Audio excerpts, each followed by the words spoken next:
జగదాత్రి కేదార్ సోఫాలో కూర్చున్న రాజు దగ్గరికి వచ్చి పక్కన కూర్చోగానే భయంతో పారిపోబోతూ ఉంటాడు రాజు. ఏంటి బావా అలా వెళ్ళిపోబోతున్నావు అని అంటూ భుజంపై గట్టిగా చెయ్యి వేస్తాడు కేదార్. వాళ్ళు ఎటుపోతున్నారన్నయ్య అని దాత్రి అమాయకంగా అడుగ్గా వాళ్ళకి వేరే పనుందని వెళ్తున్నారు అని అంటూ ఉంటాడు రాజు. వెళ్ళిపోతున్నారా లేదంటే పారిపోతున్నారా అని దాత్రి అనగానే ఏంటా వెటికారం అని అప్పుడే అక్కడికి వచ్చిన వైజయంతి నిషి దాత్రిని నిలదీస్తూ ఉండగా, అభిమానం ఉన్న చోటే వెటకారం కూడా ఉంటుంది కదా నిషి అని కేదార్ అంటూ ఉంటాడు. నాకు ఒక చిన్న డౌట్ అన్నయ్య, అడగొచ్చా అని అడుగుతుంది దాత్రి. లేదు అడగొద్దు, ఈ ఎంగేజ్మెంట్ పూర్తయ్యే వరకు రాజు మౌనవ్రతం పాటిస్తున్నాడు అని వైజయంతి అంటూ ఉంటుంది. అమ్మ కౌశికి వీళ్ళ నస చూడు అని అనగానే, బావ బామ్మర్దుల మధ్యలో ఆ మాత్రం సరసాలు జోక్స్ ఉండవా అని అంటూ రాజుని గట్టిగా గిల్లుతూ ఉంటాడు కేదార్. ఆ మాటకి సుధాకర్ గట్టిగా నవ్వుతూ, అవును కేదార్ నిజమే, అయినా వాళ్ళు మాట్లాడుకుంటుంటే మీకేంటే నొప్పి అని వైజయంతిని తిడతాడు సుధాకర్. మీనన్ ఒక చోట ఫిక్స్ అయి సుధాకర్ని టార్గెట్ చేసుకుంటాడు. కానీ అక్కడ నుండి సుధాకర్ క్లారిటీగా గురి కాకపోవడంతో వేరే చోటికి వస్తూ ఉంటాడు మీనన్. బావా మీరు లండన్ యూనివర్సిటీలో చదివానని చెప్పారు కదా, ఏ ఇయర్ పాస్ అవుట్ అని అంటుండగా అది అది అని రాజు నసుకుతూ ఉండగా, ఇక నిషి 2020 పాస్అవుట్ కదా అన్నయ్య మీరు అని అందిస్తుంది. అవునవును అని అంటూ ఉంటాడు రాజు. అవునా మీ ఫ్రెండ్స్ ఎవరు అని అడుగుతూ ఉంటాడు కేదార్.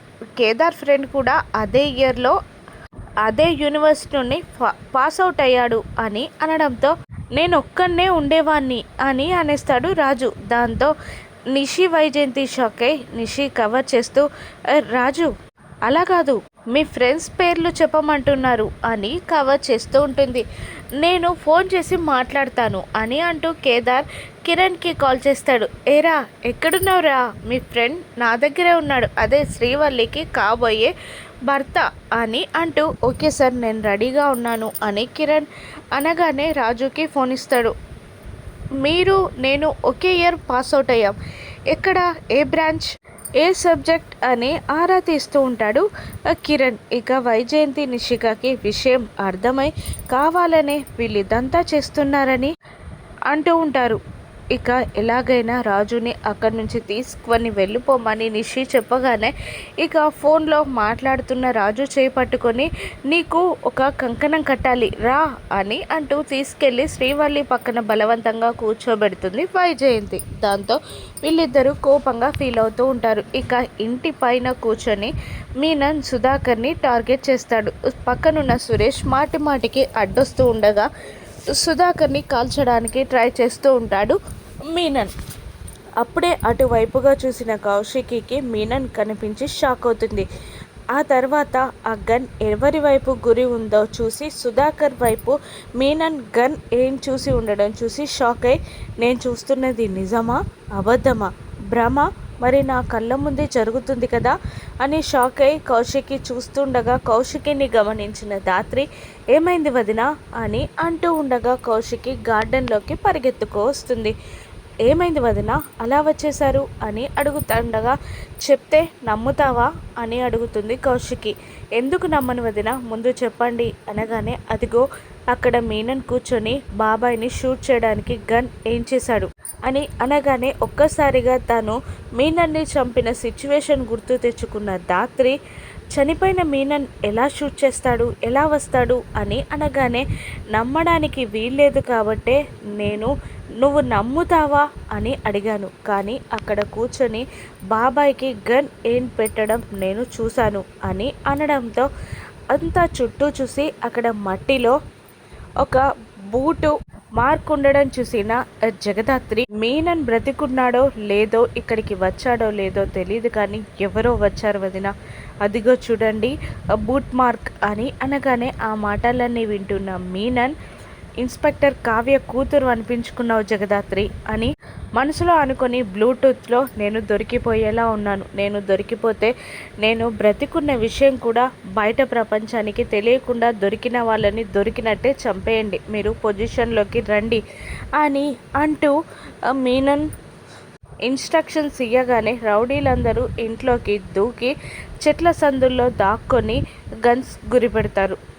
దాత్రి కౌశికితో మీరు స్విమ్మింగ్ పూల్ వైపు చూడండి, నేను ఇటు గేట్ వైపు చూస్తాను అని అనగా అలాగే అని కౌశికి వెళ్ళిపోతుంది. మీనన్ ఫస్ట్ బుల్లెట్ జగదాత్రికే తగలాలి అని చెప్పడంతో సరే అంటారు రౌడీలు. జగదాత్రి కౌశికి అంతా వెతికినా అక్కడ ఏమీ ఎవరు కనిపించరు. కనిపించారా వదిన అని అడుగుతుండగా లేదు కనిపించలేదు అని అంటుంది కౌశికి.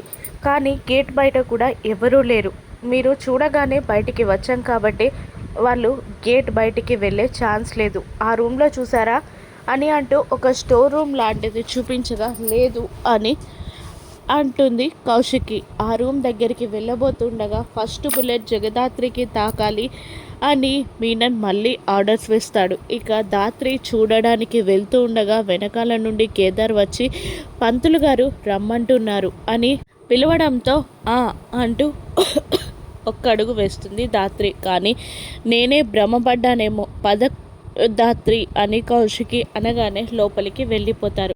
పంతులు గారు శ్రీవల్లిని రాజుకి రింగ్ పెట్టమంటూ ఉండగా అక్కడే ఉన్న మీనన్ మళ్ళీ సుధాకర్ తలకి గన్ కురిపెడతాడు. కానీ టార్గెట్ ఫిక్స్ అవ్వకుండా కదులుతూ ఉండడంతో చికాకు పడుతూ ఉంటాడు. ఇక రింగ్ పెట్టమని మళ్ళీ పంతులు గారు చెప్పగానే రింగ్ పెడుతూ వదిన ఎక్కడుంది అని చూసేసరికి వదిన జగదాత్రి శ్రీవల్లికి సైగ చేస్తుంది. దాంతో కళ్ళు తిరిగి పడ్డట్టు యాక్ట్ చేసి కింద పడిపోతుంది శ్రీవల్లి అంటూ శ్రీవల్లిని తలని ఒళ్ళోకి తీసుకుంటుంది జగదాత్రి.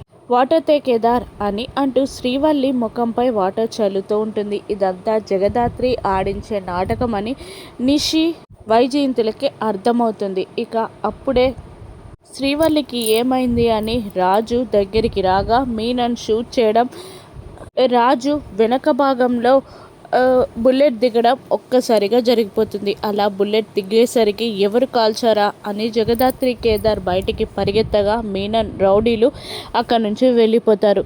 మనం ఇంట్లోనే సెక్యూరిటీ లేదు, పోలీస్ కంప్లైంట్ ఇద్దాం అని వైజయంతి అంటూ ఉండగా నేను నొప్పితో అల్లాడిపోతుంటే నీకు కంప్లైంట్ కావాలా, నన్ను హాస్పిటల్కి తీసుకెళ్ళండి అని రాజు అరవగా అందరూ కలిసి హాస్పిటల్కి తీసుకెళ్తారు. దాత్రి ఆలోచిస్తూ అసలు ఎవరు మనపై అటాక్ చేస్తున్నారో అర్థం కావట్లేదు అని దాత్రి అంటూ ఉండగా మీనన్ ఎవరు దాడి చేస్తున్నారో తెలియక ముందే అందరూ చచ్చిపోవాలి, ఇంట్లో ఉన్న వాళ్ళు ఎక్కడికి వెళ్తున్నారో కనుక్కోండి అని అంటూ ఉంటాడు మీనన్ రౌడీలతో.